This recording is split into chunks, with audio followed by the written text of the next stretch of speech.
Hello everyone, welcome to the first session of SQL Server Database Tutorial। तो हम इस series में basic से लेके एडवांस तक के सारे डेटाबेस के कॉन्सेप्ट पढ़ने वाले हैं और हम कॉन्सेप्ट्स के बीच बीच में सारे इंटरव्यूज के क्वेश्चन भी डिस्कस करने की कोशिश करेंगे। तो आज का हमारा एजेंडा है, आज हम बहुत ही बेसिक कॉन्सेप्ट पढ़ेंगे और नेक्स्ट क्लास से हम सारी चीज़ें प्रैक्टिकली करेंगे। आज वो प्रैक्टिकल करने के लिए जो हमको बेसिक टर्म्स जानने चाहिए वो सारे टर्म्स आज पढ़ लेंगे बेसिक। तो हम पहले हमारे टॉपिक पे आते हैं। हमारा पहला टॉपिक है डेटा वर्सेस इंफॉर्मेशन। डेटा क्या होता है, इंफॉर्मेशन क्या होता है और उन दोनों के बीच का डिफरेंस क्या है।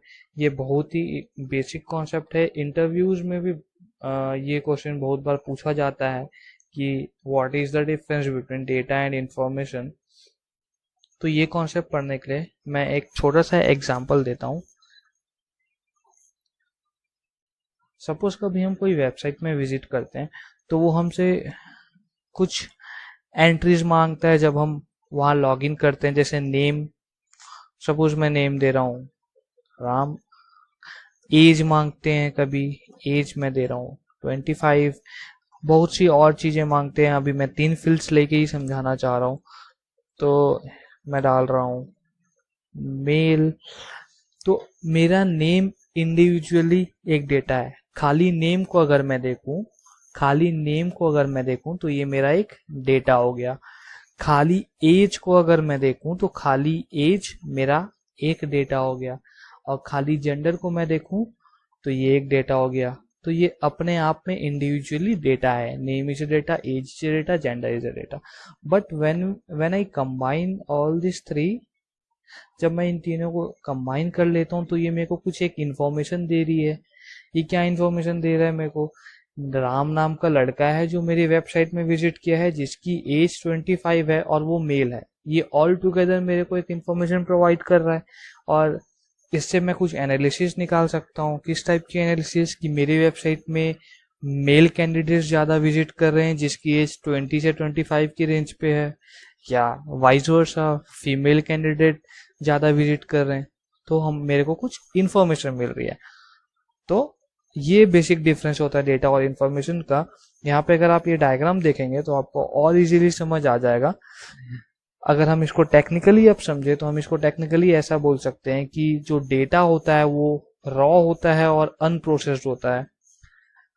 जैसे हम दिए एज इट इज इंडिविजुअली, मैं बताया नेम एज इट इज वो ले रहा है, हम कुछ प्रोसेसिंग नहीं किए उस चीज में, तो वो डेटा है। और अगर मैं जब डेटा को प्रोसेस कर देता हूँ वो इंफॉर्मेशन बन जाती है। तो this is the basic difference between data and information. तो हम नेक्स्ट टॉपिक पे जाते हैं। हमारा नेक्स्ट टॉपिक, हम समझते हैं कि हम ये डेटाबेस पढ़ क्यों रहे हैं, इसका फायदा क्या है। तो आज की इस जनरेशन में हम लोग, इंटरनेट बहुत है मार्केट में। इंटरनेट, तो अगर इंटरनेट ज़्यादा है तो यूजर्स ज़्यादा है इंटरनेट मार्केट में। जैसे सोशल मीडिया बहुत है, जैसे मैं यहाँ पे कुछ कुछ कंपनीज का और उनके कितने एक्टिव यूजर्स हैं उसका स्टैट्स मैंने कुछ निकाल के यहाँ पे मेंशन किया है।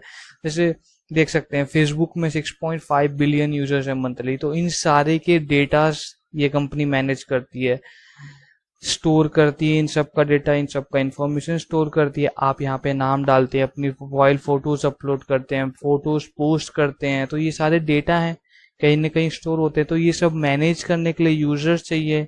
आईटी पीपल मैनेज करते हैं, तो we are the IT people who manage the data. तो हम लोग को डेटा पढ़ना चाहिए। और कभी भी हम सॉफ्टवेयर डेवलपमेंट पे जाते हैं या फिर वेब डेवलपमेंट में जाते हैं तो हर कहीं डेटा तो स्टोर होता ही है। वेबसाइट में भी हम जाते हैं तो हम अपनी एंट्रीज देते हैं, वो कहीं ना कहीं जाके स्टोर होता है। तो we should know about database, we should learn about database because we are in a world जहाँ पे इंटरनेट बहुत ही यूजफुल है। सो ये what are the careers in data field. हम क्या, कौन कौन सी जॉब ले सकते हैं डेटा फील्ड में आने से, कौन कौन सी हमारी वैकेंसीज निकलेगी डेटा के बारे में पढ़ने के लिए। मैंने यहाँ पे कुछ टॉप की जॉब्स मेंशन करी है, और भी बहुत सी जॉब्स हैं इसको छोड़ के। तो मैंने कोशिश किया है कि सबकी एवरेज सैलरी यहाँ मैं मेंशन कर दूं। आप इसको गो थ्रू कर सकते हैं। ये पीपीटी आपको डिस्क्रिप्शन में मिल जाएगी। तो अब हम कॉन्सेप्ट्स पे आते हैं। हम पहला कॉन्सेप्ट पढ़ेंगे डेटाबेस क्या होता है। तो हम डेटा समझ लिए, डेटा क्या है। अब हम समझते हैं डेटाबेस क्या होता है। Database is nothing but it stores the data.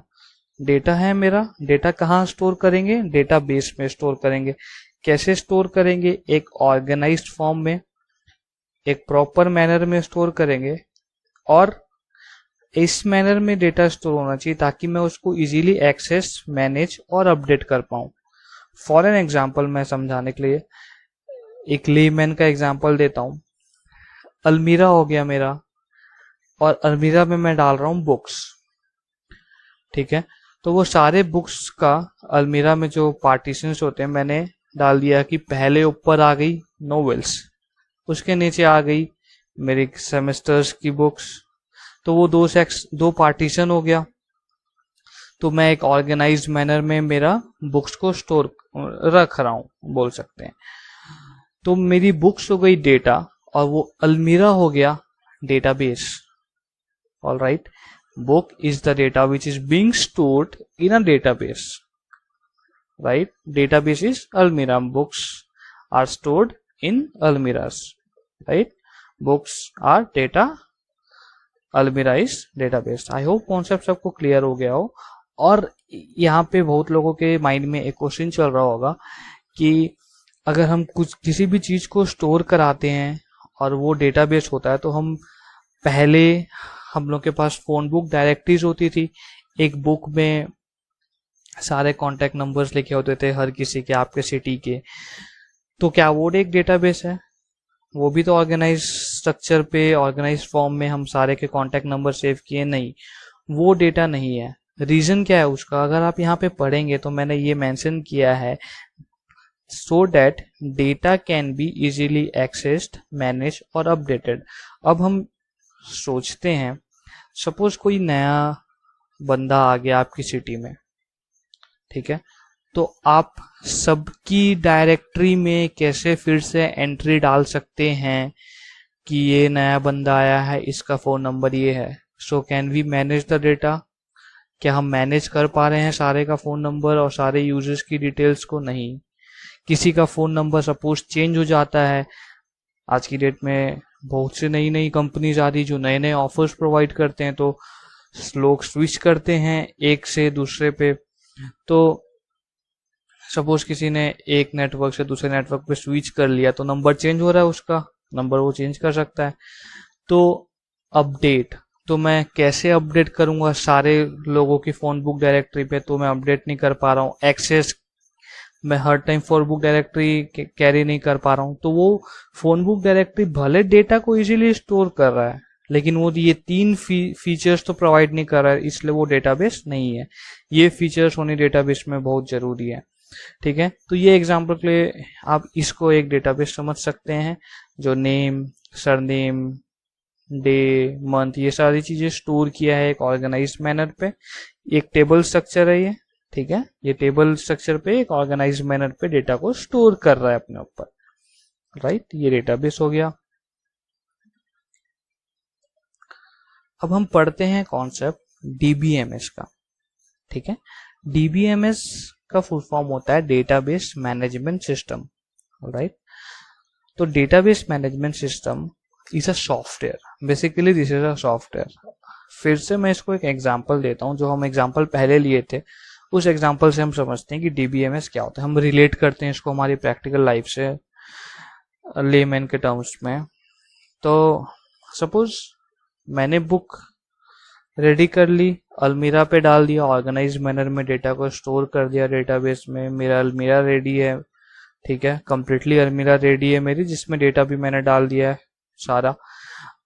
अगर अब मेरे फादर को बुक पढ़नी है, suppose he wants to read a novel, उनको नोवेल पढ़नी है, he will ask me to go and bring a novel from that अलमीरा, ठीक है। वो मेरे को बोले जाओ आप अलमीरा से नोवेल लेके आओ। मैं गया अलमीरा में, मैं वो जो नोवेल बोले थे उस नोवेल को मैं निकाल के उनको दे दिया, ठीक है। तो एंड यूजर कौन हो गया? एंड यूजर मेरे फादर हो गए, और मैं सॉफ्टवेयर हो गया। सॉफ्टवेयर हो गया मतलब एक्सेस कौन कर रहा है डेटाबेस को? मैं। ठीक है, मैं जा रहा हूं और डेटा को निकाल के अपने फादर को दे रहा हूं। ठीक है, तो सॉफ्टवेयर होता है। एक इंटरमीडिएट है मतलब सॉफ्टवेयर जो इंटरेक्शन करेगा आपके डेटाबेस से।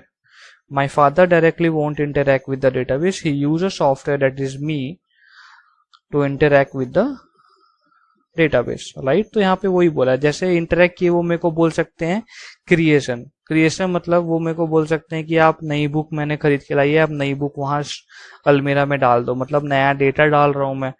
डेफिनेशन नया सेट कर दो, मतलब 2 पार्टीशन है, एक पार्टीशन और आप बना दो।